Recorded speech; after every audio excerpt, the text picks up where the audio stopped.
First up, we have Olivier Murad versus Qhui Bin in the featherweight division. To start off, I have Olivier Murad winning this fight, but I definitely see Qhui Bin winning. It's just Olivier Murad, he's grown up as a wrestler, and Qhui Bin he's mainly a grappler, right? Like, he could stand on the feet, he throw from range, but he's most comfortable on the ground, and that's typically where he takes his fight. That's where he has more experience. So I like the wrestling base that Olivier Murad has and what he brings to be able to fend off Qhui Bin for at least this first and 2 rounds. Because Olivier Murad, from what I've seen, he's only really been taken down in that fight against Naimov in Titan FC when he was fighting for the belt, like later on in the 3rd, 4th, 5th round, right? Like, this is a 3-rounder. So I think Olivier Murad, like, in terms of threats, I think he's fine. But what worries me about Olivier Murad is that sometimes he overextends on his strikes, and that might lead him to get him, like, maybe a sweep from Qhui Bin or maybe him taking the back. So I don't know. It's worrying me because Qhui Bin is long and lengthy, so that does help with his grappling. But I think that wrestling base from Olivier Murad, I like the elbows on the feet. I like his combinations on the feet.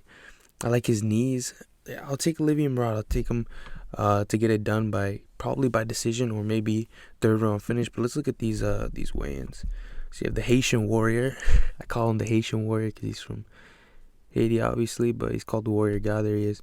In his face, he's got the whole Brendan Loughnane thing going on, but he's got the mask, so you can't see. But yeah, there's Qhui Bin. You know what, man? I want Qhui Bin to win. I really do.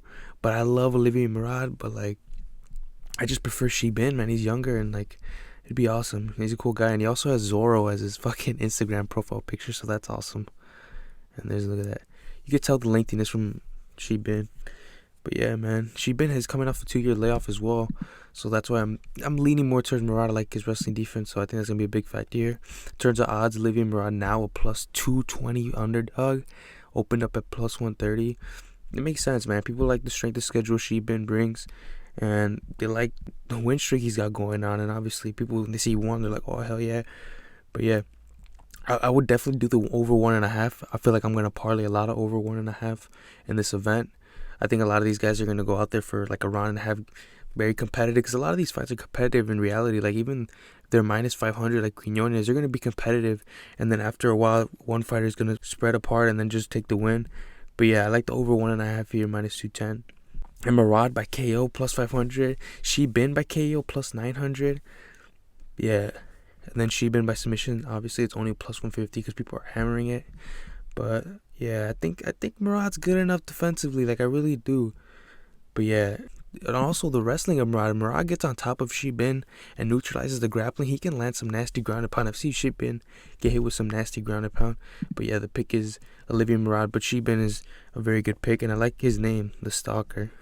kind of cool. We have a fight in the lightweight division. We have Manuel Torres versus Kolton, Englund. Oh, a fight that I couldn't really get a good read on, which took me a while. I had to watch a lot of footage, and the footage that Manuel Torres has, it's always like from the upward angle.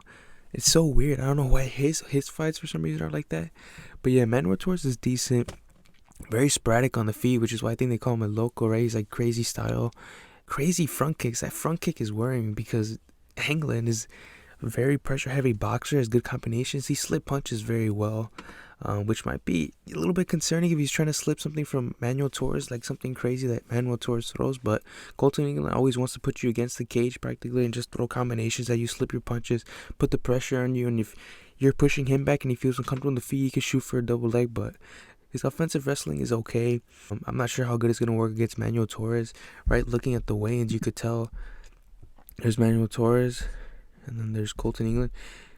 Manuel Torres looks, regardless of the height, he looks like much like just a wider person. He definitely looks a little bit going to be stronger here, but we'll see within those first clinch exchanges. But yeah, Kolton Englund's going to want to box with Manuel Torres, tire him out, because Manuel Torres, he's a taxing style, right? Most of his finishes are in the first round, and they're all by submission. Typically, he has a loss there. Yeah, I don't know if Englund's going to knock out Manuel Torres, which worries me because Kolton Englund has been clipped. He's been finished 3 times via TKO. He's been dropped in his last fight, I believe, like just by a straight jab. So I have minor confidence in Kolton Englund, just because of how crazy Manuel Torres is. But I'm going to stay with Kolton, Englund. Manuel Torres does stream at an Entum gym with the Assassin Baby. We got the odds here, pretty close odds. Plus 105 for Manuel Torres. Slight underdog, yeah, very close fight. But sliding with Kolton, Englund, man, it's just that Manuel Torres has a lot of finishes. And I don't know how he's going to look after that first round, because most of the fights that I've seen, he just started quickly. He might have finished them quickly. So, yeah, I think the over 1.5 has some value, of course, but that under kind of does, just because you look at their schedule and you see that they're finishing, or at least Manuel Torres finishing in that first round. Like, if you're siding with Manuel Torres, then you probably want to get Manuel Torres by finish. But if you're taking Kolton, Englund, over 1.5 would be a good one for you. Like I said, I'm going to smash a lot of over 1.5. I'm going to parlay a bunch of them. But yeah, if you like Manuel Torres to get it done by KO, that's plus 600. That's very active. But Torres is more of a grappler, really. But he's got a crazy style, so you never know. But yeah, I'm going to stick with Kolton, Englund. Small confidence. There's a reason he's a slight favorite. But yeah, I couldn't get the biggest read on it. But I'm still going to side with Kolton, Englund in this one. We have Qhui versus Karine, Silva. Queen Kong versus Killer. Some of the Contender series in general has some weird ass names, but I think this one takes the cake for sure. Queen Kong versus Killer. And Queen Kong is definitely a good name for Jan, because she's very like stocky in there, throws leaping hooks that are power punch. She has good power. I think that's where Karine Silva is not gonna want to be. Karine Silva, in my opinion, her striking is not that great. I do see her on Instagram, her getting Muay Thai classes, so she know her strike is improving, like from the footage that I've seen. But I think Queen Kong. Queen Kong wants to keep this on the feet for sure. She has great takedown defense. Like, the fights that I've seen her, like, she doesn't get taken down. Like, she either like defends it against the clinch, takes you down, and then gets back up. Like, Jan has some pretty good takedown defense in terms of her grappling. She does have some decent submissions on her record, but Karine Silva definitely has the advantage in the grappling, and obviously the size advantage if we look at it here. Karine Silva, both massive, like both pretty built. As you can see, Karine Silva there has the size advantage for sure. That's definitely going to be effective in the grappling. So I think Karine Silva is going to be able to take to the ground regardless of what I've seen, and I'll take her. But Jan is definitely good under plus 210, especially these female fights like you saw last week. Although Pierre was a very heavy favorite, Michelle did very well. A lot of these fights are going to be competitive. I think this goes over 1.5 rounds. I think even if Karine Silva gets this down to the ground, I think it'll probably be in the first round, but I don't think she'll be able to advance position and get her until she gets Jan tired, like in that second round. So I think over 1.5 has some value. By submission, obviously, is getting hammered already. Silva by submission, plus 350. That is pretty solid, to be fair. But, you know, you see these fights usually go to decision, these female fights. So by decision is probably best. Over 1.5 is the best value. I'm going to hammer that. The first 3 fights all over 1.5 and see what happens. But, yeah, the pick is Karine Silva. Don't have the best read. I watched the most footage I could. But, again, you can't really tell with female MMA, if I'm being honest. But, yeah, Karine Silva takes it here. Up, we got Javid, Basharat versus Oron, Kahlon. Look at Tapology, bro. This is why Tapology is, like, sometimes on some shit. Look at this. Main card, catch rate 139. What the fuck? So, Oron misses weight by 3 pounds. And if you look at these pictures, man, why does my guy look so red? Can someone explain that? He looks so red. I don't know if it's from having the heated towels on him or what, but they got into it, the weigh-ins. Obviously, Javid did not want to shake his hand. I'm assuming because he missed weight. But then Oron, they get into it a little bit, talking, and then as they're separating, Oron calls him a terrorist.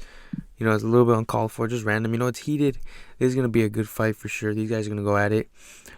Okay, now it's saying he's 36. Now, what's he? This is, you fucking shit. He's 36 now? I went on ESPN before, and it said it's 40, so ESPN didn't have it right either? You see that? What you see? You can't. All right, that doesn't change the thing. I think Basharat still take it. I think he's too slick on the feet. He has that good range managing, and that's gonna help him with his takedowns as well. If Oron wants to take to the mat, because he's a way bully bitch. Yeah, I think Javid too slick on the feet. Great submission defense, great submission offense. Good grappling, new age MMA fighter. I think he's gonna make a statement here. Still live though is Oron, obviously because he missed weight. You know, he could use that to his advantage, but I don't think it's that much of a deal here, because when they miss weight, it's either they gave up on missing weight or they tried their absolute hardest and they're absolutely like destroyed from trying to make the weight. But yeah, so the odds aren't on the main page. You have to go here. So Oron is plus 160. So yeah, people are betting on Oron, which is the odds went down. I think it was I thought he was like a minus 250. Well, I mean that's now, but plus 160 Oron.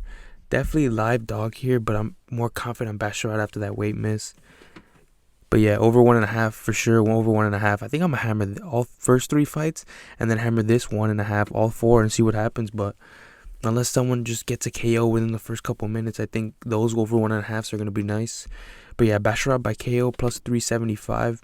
I'm worried though. I'm worried that Oron can grapple this to the ground. I think he could, but I think Basharat's just, I don't know. I think he's a step ahead, and I think that he's a young spring chicken. I think he's going to be set to go, and I think he's way too slick, in my opinion. I think Oron's a little bit too late in his career.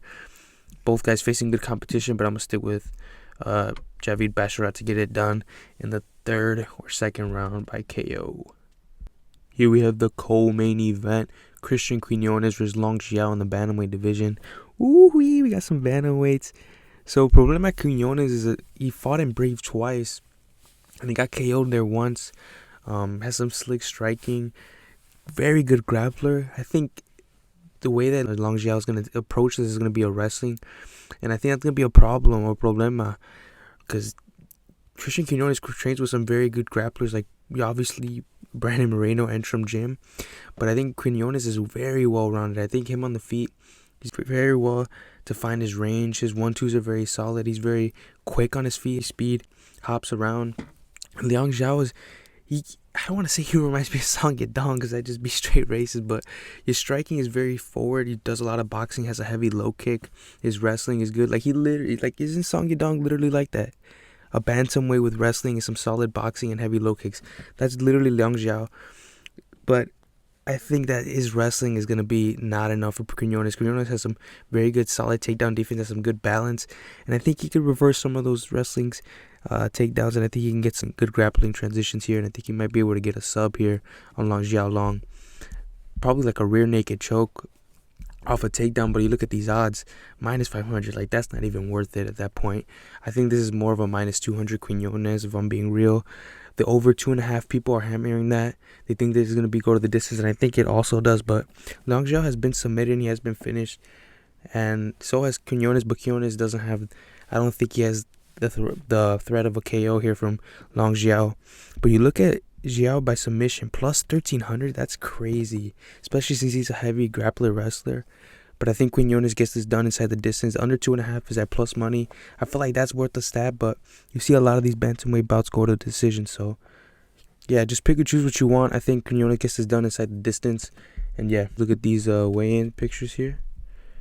So we have Quinonez there. Both guys. Quinonez deceivingly big here.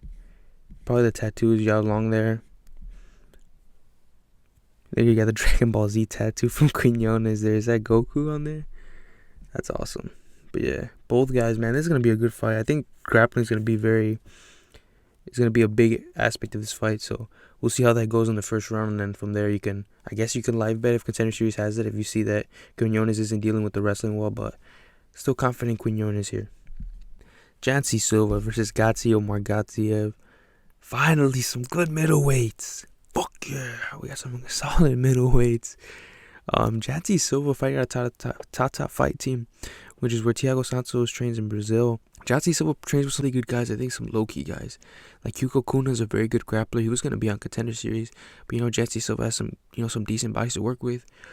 And Gadzhi Omargahdziev had this camp at MMA Factory in Paris, which is very good for him, right?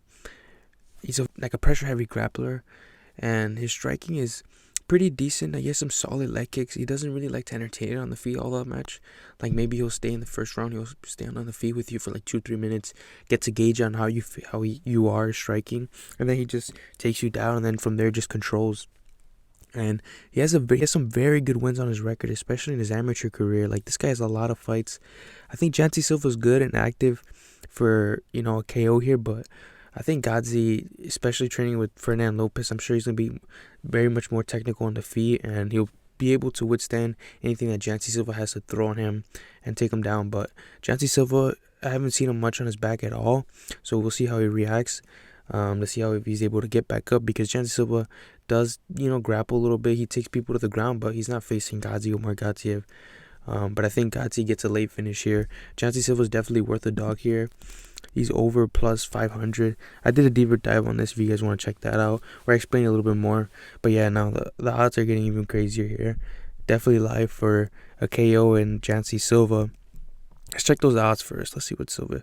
900, plus 900 for KO. Imagine if Jansey Silva submits Omargahdziev, plus 2,000. That's madness. Over 1.5, I think, has the best value here. Plus 100. Definitely worth it, man. Because Jansey Silva might be able to defend some of those takedowns in that first round. Not be on his back so much. And then Gadzhi finishes him in the second. Because I think Gadzhi finishes in the second. So that plus 100 is definitely worth the stab here. But people are just going to take Gadzhi straight and probably parlay him. But yeah, these heavy favorites, man, it's just like, do I touch it or do you not? I say parlay if you're that confident, but don't go crazy on them. But I think Jansey Silva has an active chance here, but the pick's going to be Gadzhi. Second round finish. The weigh-in pictures, highlights here, so we're just going to look at them. We have Jansey Silva here. Both guys good shape. Jansey Silva a little bit bigger. He has a massive head. But yeah, definitely bigger. I don't know how that's going to be with the takedowns. If he's going to be able to fish those underhooks a little bit easier, who knows? A little bit harder probably, but yeah, I'm still confident on Gadzhi getting this done here. I think he's just going to overwhelm him with grappling, because I don't think Jansey Silva has faced the same grapplers that, Gadzhi is. I think Gadzhi eventually, even if, Silva defends some of those takedowns, I think eventually he's going to get to him and get him out of there. But yeah, that'll be all, homies. Peace.